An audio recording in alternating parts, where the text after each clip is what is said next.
Shuklambaradharam Vishnum Shashivarnam Chaturbhujam Prasannawadanam Dhyayet Sarvavighnopashantaye. Om. Dear friends, we are seeing the Sankhya Yoga, that is second chapter of Gita, and we were reading the 42nd shloka. Of course, the overall context is Krishna is talking about, he is actually initiating what is called Karma Yoga. And he also said that one should have a focus in life. Nishchaya Vyavasayatmika Buddhi, that is Nishchayatmika Buddhi, that is one has to have a proper understanding of things.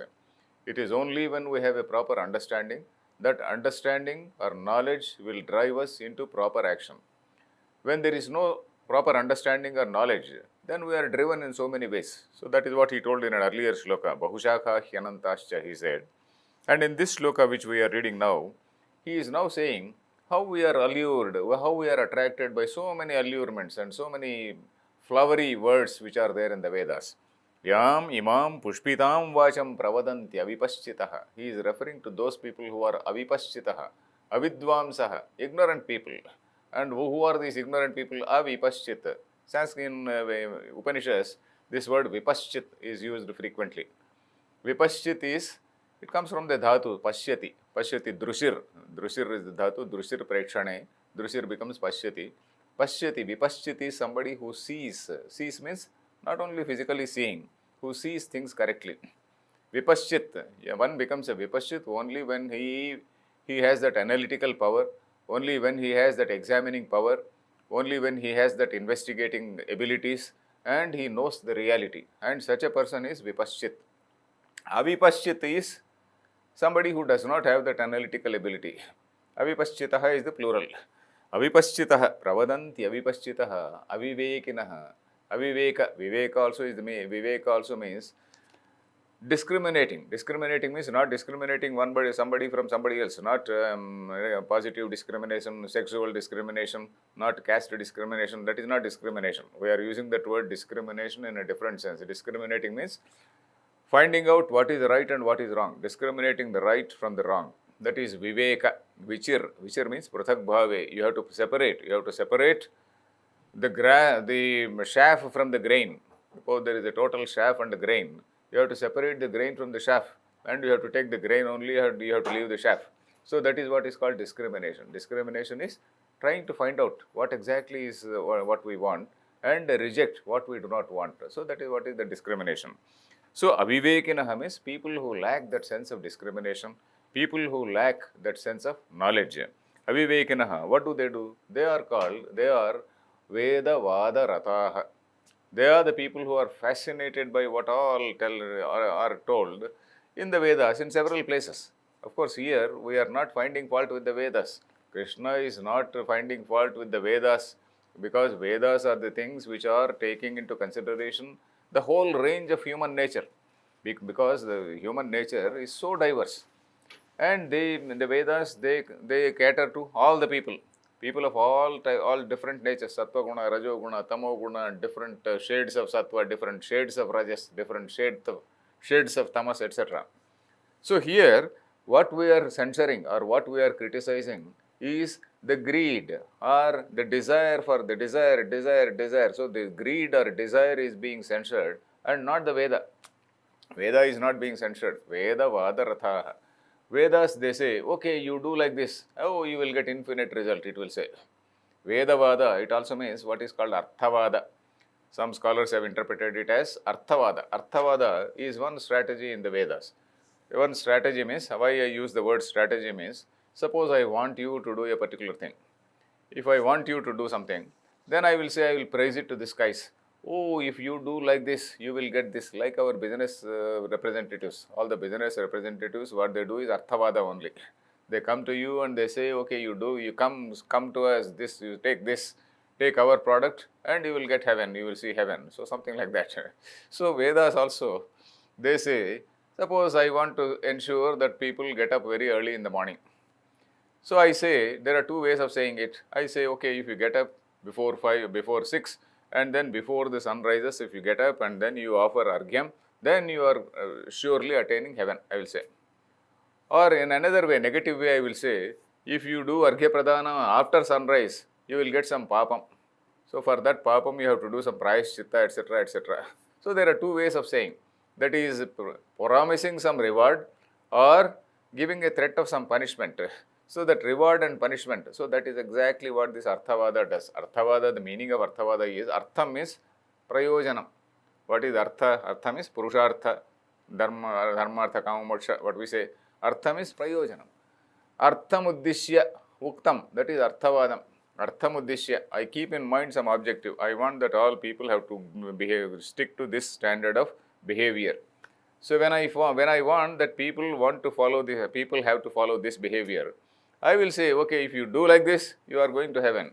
If you do not do like this, you are going to serve in hell for endless number of years. So if you see certain books like Kartika Purana, particularly in Puranas, these Arthavadas have gone to very, very ridiculous extent. For example, I was some time ago, somebody asked me to give some talk on Kartika Purana.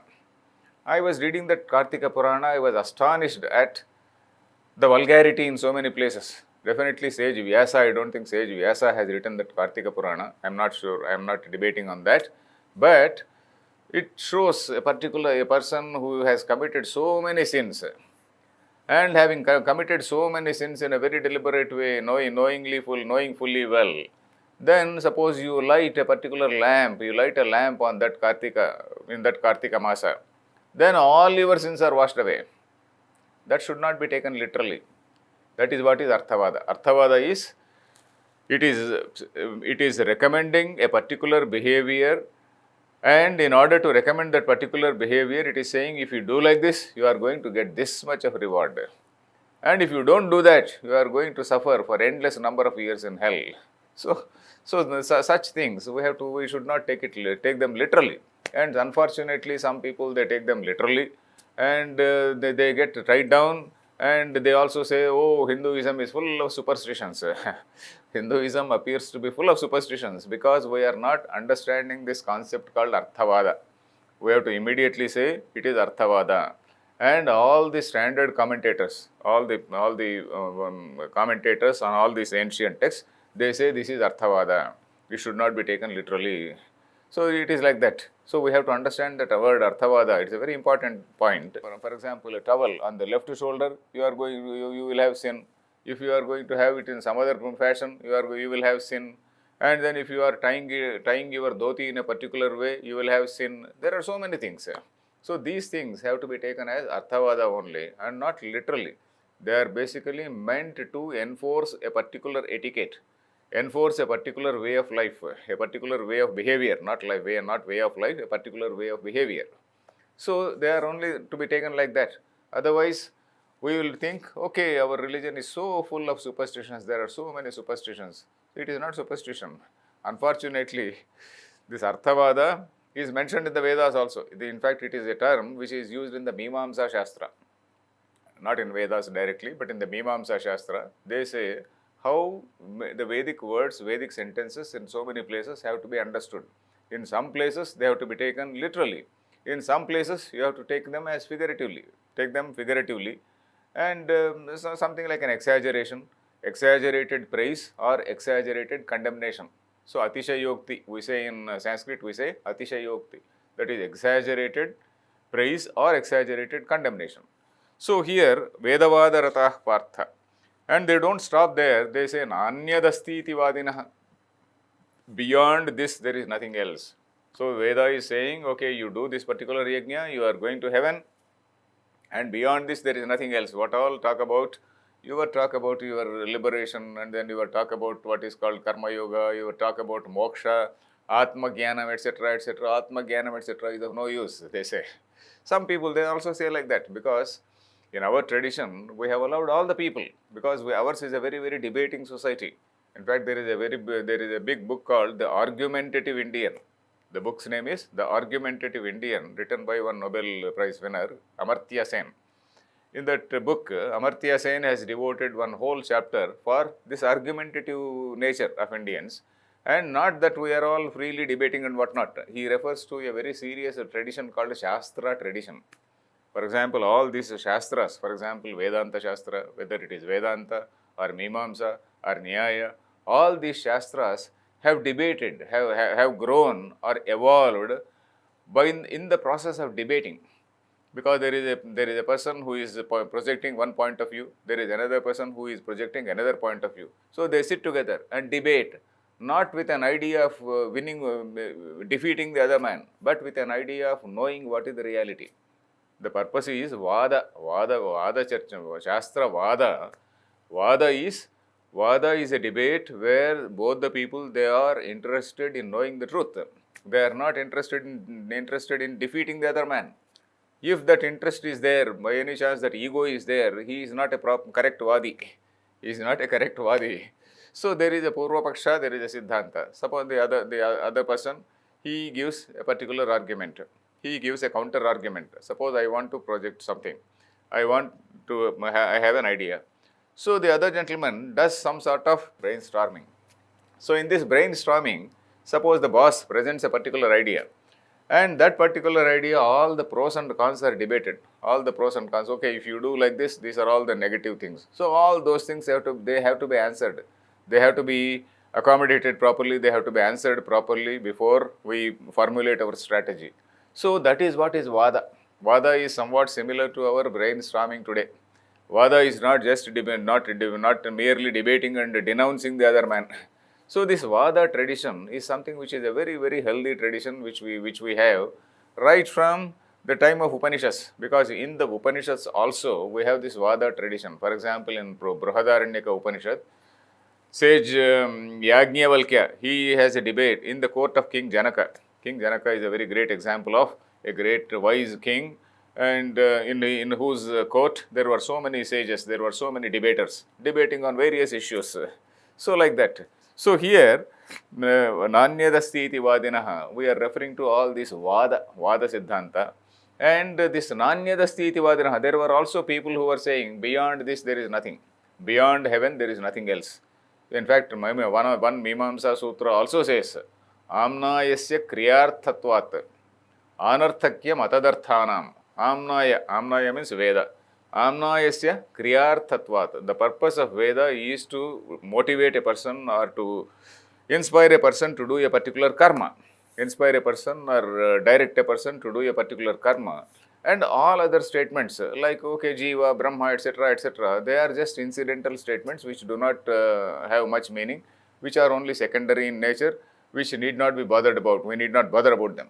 So that is what is their approach. So some people, they did like that, because they did not see what is the final message of the Vedas. The final message, the final word of the Veda, that is Vedanta. Vedanta, what is the meaning of Vedanta? Veda plus Anta. That is the last message of the Veda, the last word of the Veda. Whatever is the last word of a particular book, that is what is the final take-home message. So what is the take-home message in the Vedas? The take-home message in the Vedas are the Upanishads. Instead of that, they say, no, we are content with Swarga, apart from Swarga, there is nothing else. So that is what they say, Nanyadasti iti vadinaha. And the next shloka, Kamatmanaha, Krishna is further talking about them. He is not, we have to keep in mind that he is not criticizing the Vedas. It is not a censure of the Vedas, it is a censure of the people who are having so many desires. Because Vedas, they first take into consideration the human nature, as I said. Kamatmanaha swargaparaha janma karma phalapradam kriya vishesha bahulam bhoga ishwariya gatim prati. So these people are kamatmanaha swargaparaha. Kamatmanaha. Kama eva atma esham te. That is, kama is their very nature. Atma means the self. Kama is their atma. Kama is their very nature. That means they, right from day one, they are only having desires. Apart from that, they are not interested in anything more. They are not interested in knowing truth. They are not interested in any sort of finer things in life. They are not interested in any sort of inquiry or to broaden their horizons. They are not much bothered. Ya kamatmanaha. Then swarga paraha. Swarga paraha means para means supreme. That is the highest. Swarga para means those who say that Swarga is the highest thing, highest objective, there is nothing else. That is what they say. So here we have to understand the difference between what these people talk about Swarga and what is the final ultimate Purushartha. we know that there are 4 Purusharthas: Dharma, Artha, Kama and Moksha. So there, the final objective, the ultimate goal is moksha. It is not Swarga. So then what is the difference between Swarga and moksha? Swarga is something which we talk at the level of religion. When we say Swarga, all religions, they talk about a particular god, and that god is in a very nice place.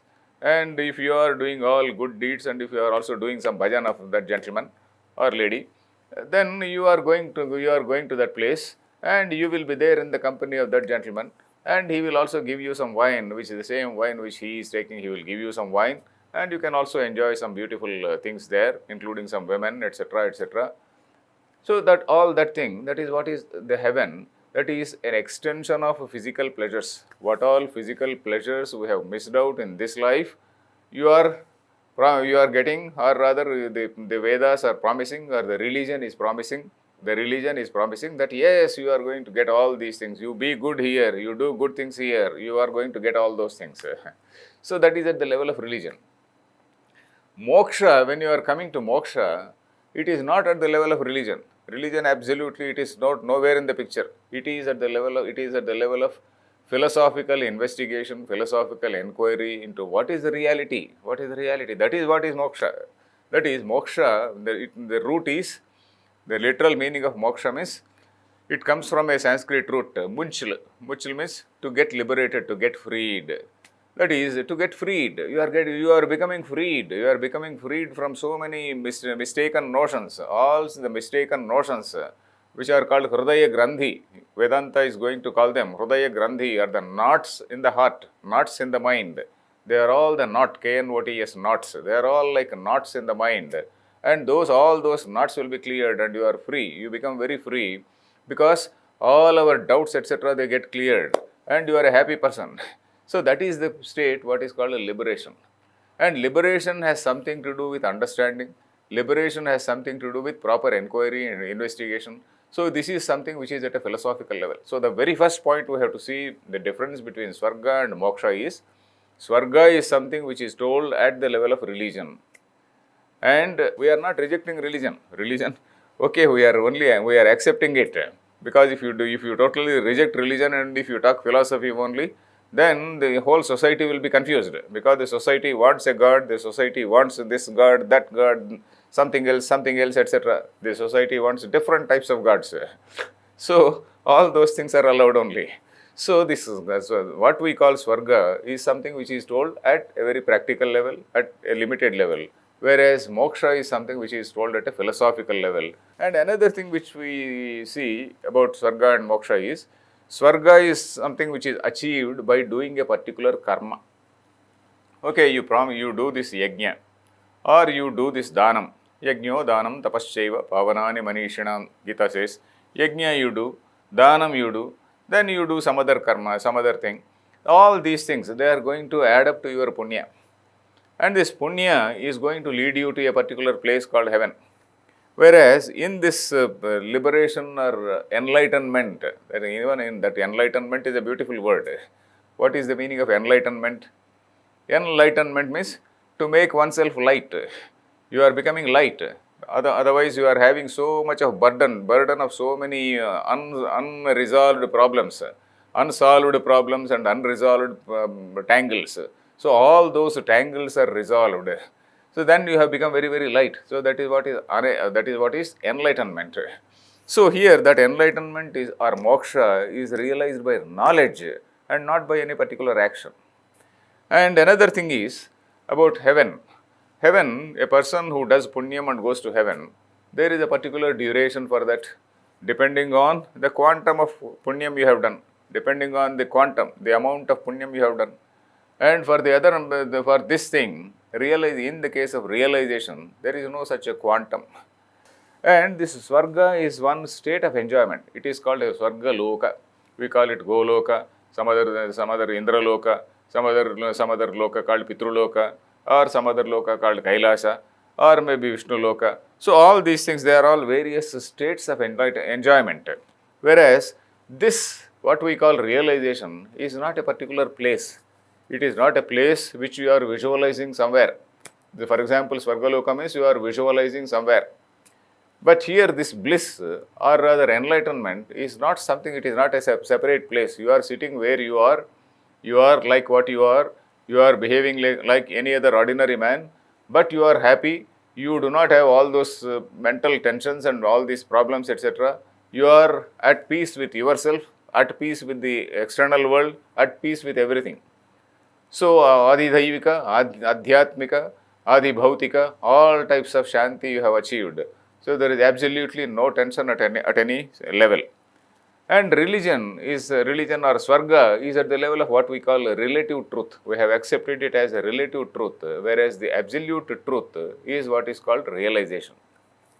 So, this is broadly the difference between Swarga and Moksha, which is a very important thing which we have to know. Unless we read Vedanta, we will not know the difference between Swarga and Moksha. We think that both are one and the same. So, anyway, I will tell that story tomorrow. Harihi Om Tat Sat.